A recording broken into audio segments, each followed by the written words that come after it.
Alam niyo ba ang mga gecko? Meron silang tinatawag na tail ototomy. Ito ang pinakakilalang depensa nila na kapag nahuli sila ng predator, kusa nilang pinuputol ang kanilang buntot.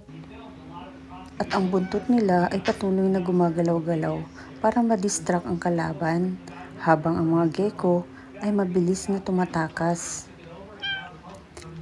Ang buntot ay kaya naman nilang patubuin ulit paglipas ng ilang linggo o buwan.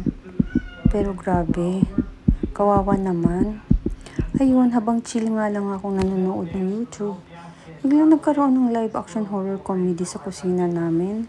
Akala ko naman kung ano. Akala mo yung mga pusa ko, napaka-cute nila, gentle, napakalambing. Pero ngayon nagkakagulo sila. May naririnig akong nagrarumble sa kusina na para bang akala mo wrestling match eh. Paglapit ko, naku, nakapalibot na sila na parang bodyguard ng mafia. Pero alam niyo ba kung anong binabantayan nila? Isang maliit na tuko.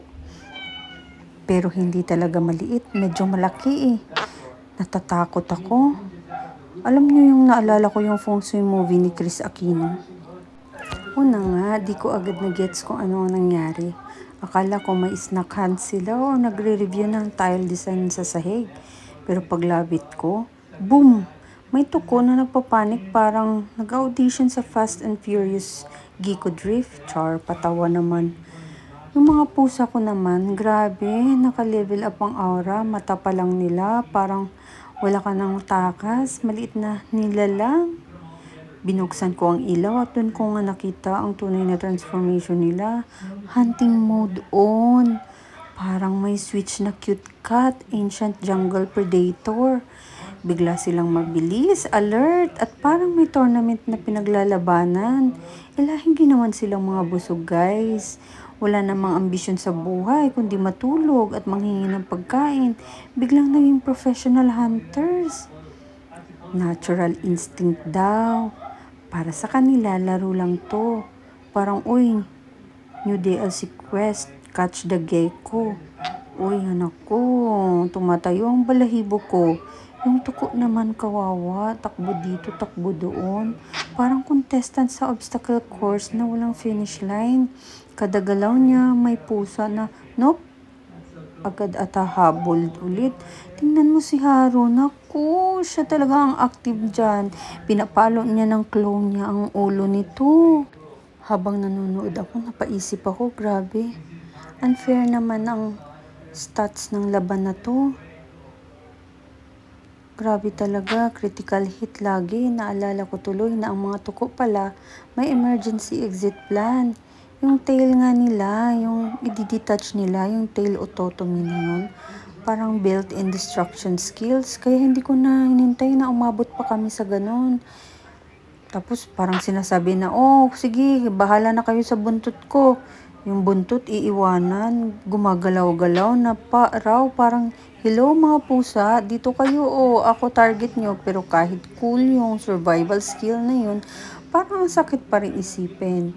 Parang congrats, nakatakas ka, pero minus 1 tail achievement unlock. Habang nangyayari lahat, divided ako sa emotions ko. Pusa, instinct lang, laro lang. Tuko, bro, this is not a game. Ako, Lord, bakit parang live episode ng Animal Planet 2? Eventually, sumasawsaw na ako. Hinuli ko gently yung tuko para makawala sa chaos at para matapos na rin ang expected sport match sa kusina. Siyempre, hindi natuwa ang mga pusa ko. Parang, human, bakit ka naging anti-fan police? Naghahanap pa sila ulit, gamit pang amoy nila. Parang detective na nawala ng suspect. Pero ako, naging harang ng para ng kanilang hunting career. Pinahaba ko lang ng konti yung buhay ng tuko hanggang nakahanap siya ng exit strategy palabas ng bahay namin. Hindi, kumuha ako ng dustpan. Nilagay ko siya kasi hindi ko kaya siyang ilagay dyan sa cup sa kainan ng pusa. So, nung nakatakas na siya, grabe yung relief ko. Parang congratulations, you survived kitchen hardcore mode. Di ko alam kung may injury siya or stress level niya ay 999%, pero at least buhay pa rin siya at may chance mag-respawn ang tawag sa ibang lugar. At ako, umupo na lang ulit, nag-YouTube, pero mas aware na ako ngayon na sa bahay namin, hindi lang kami nakatira. May wildlife documentary na walang narrator.